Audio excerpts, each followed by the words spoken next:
WhatsApp video కాల్తో treatment కడుపులోనే కవల పిల్లల మృతి 5 నెలలకే నొప్పులతో హాస్పిటల్లో గర్భిణి ఇక అందుబాటులో లేని డాక్టర్ ఫోన్లో నర్సులతోనే వైద్యం ఆగ్రహించిన కుటుంబ సభ్యులు న్యాయం చేయాలంటూ హాస్పిటల్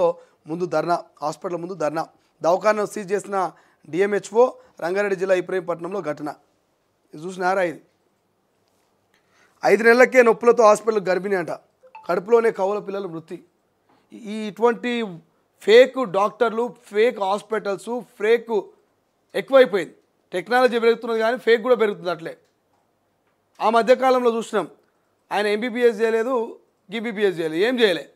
ఏం చేయకుండా ఆయన సూదులు ఇస్తున్నట్ట ఆయన గోళీలు ఇస్తున్నట్ట ఆయన పెద్ద పెద్ద ఆపరేషన్లు కూడా చేస్తున్నట్ట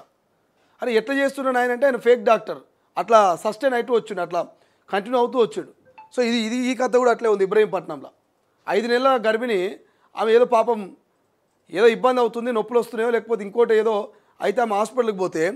ఇక వీడియో కాల్ ద్వారా నర్సులే ట్రీట్మెంట్ చేసిరట అక్కడక్కడ మరి ఉన్న doctor original doctor fake doctor తెలియదు కానీ ఆయన వీడియో కాల్ చేసి చెప్పుడు వీళ్ళు ఆపరేషన్ చేసుడు 2 కవల పిల్లలు చచ్చిపోయారట తల్లి సేఫ్ మళ్ళా సో ఇప్పటికి హాస్పిటల్ సీజ్ చేసిరు అక్కడ ఉన్నటువంటి కుటుంబ సభ్యులంతా కూడా హాస్పిటల్ ముంగల ధర్నా చేస్తూ ఆవేదన వ్యక్తం చేస్తున్నట సో ప్రభుత్వం కూడా కొంత అప్పుడప్పుడు తనిఖీలు చేయిస్తుర్రి అప్పుడప్పుడు అబ్జర్వ్ చేస్తుండండి ఇక ఆ తెలియని నర్సులు కూడా ఆపరేషన్లు చేస్తే ఇక డాక్టర్లు ఎందుకు ఎంబీబీఎస్లు ఎందుకు ఇలా ప్రజలు ప్రైవేట్ హాస్పిటల్కో లేకపోతే ఇంకో హాస్పిటల్కో పోవాలంటే భయపడుతున్నారు ఏడ ఫేక్ డాక్టర్ ఉన్నాడు ఏడ ఒరిజినల్ డాక్టర్ ఉన్నాడు ఏది నిజమైన జబ్బు ఏది అబద్ధపు జబ్బు అరే జ్వరం వచ్చిపోయినా బ్లడ్ టెస్ట్ అంటాడు ఇక ఇంకేమైనా ఈ కడుపులో తిప్పిపోయినా యూరిన్ టెస్ట్ బ్లడ్ టెస్ట్ ఇంకో టెస్ట్ 12-23 రకాల టెస్టులు చెప్తారు ఓ ప్యాకేజ్ అట ఇట్లా రాస్తారు సార్ ఇది 2400 సార్ ఇది ఒక ప్యాకేజు ఇందులో 12 టెస్టులు ఉంటాయి sir urine test thyroid test ఈ టెస్టు ఆ టెస్ట్ ఇన్ని టెస్టులు అన్నీ ఉంటాయి అందులో అరే ఇది మంటగా ఉన్న 4 మంది అయినట్టు కొన్న 4 వేస్తే అన్నట్టు కొన్న 4 మంది వేస్తే ఉన్న 4 పోయినట్టు ఇది దగ్గు వస్తే దగ్గుకు మంది అంటే వీడు దగ్గుతో పాటు జ్వరానికి ఇస్తాడు ఇంకో దానికి ఇస్తాడు ఇక మొత్తం బిల్లు తడిసి మోబడైపోతుంది ఏంటంటే మా దవాఖానలో గిట్లే ఉంటుంది సార్ మేము పేషెంట్ చాలా కేర్ తీసుకుంటామని అంటారు కేర్ తీసుకుంటారా పైసలు తీసుకుంటారా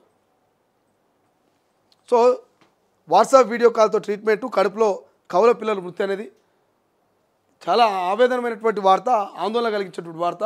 ఆ తల్లి ఎన్ని కలలుగానే ఉంటుందో స్కానింగ్లో ఆ రిపోర్టు చూసినప్పుడు నా కవల పిల్లలు నా పిల్లల్ని ఇట్లా పెంచాలి అట్లా పెంచాలి వాళ్ళని ఉన్నత స్థాయికి తీసుకుపోవాలి నా పిల్లల రూపం ఎట్లుంటుందో వాళ్ళు ఎట్లుంటారో ఎట్లా ఆడుకుంటారో అని ఆ తల్లి కడుపులో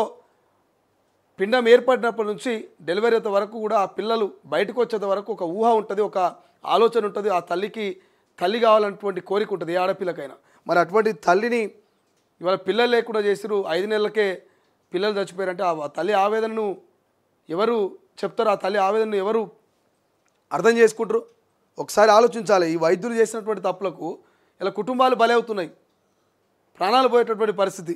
సో ఇటువంటి అంశాల మీద ప్రభుత్వం అయితే సీరియస్గా ఉండాలి ఖచ్చితంగా ప్రజలు కూడా అప్డేట్లో ఉండాలి ప్రజలు కూడా కొంత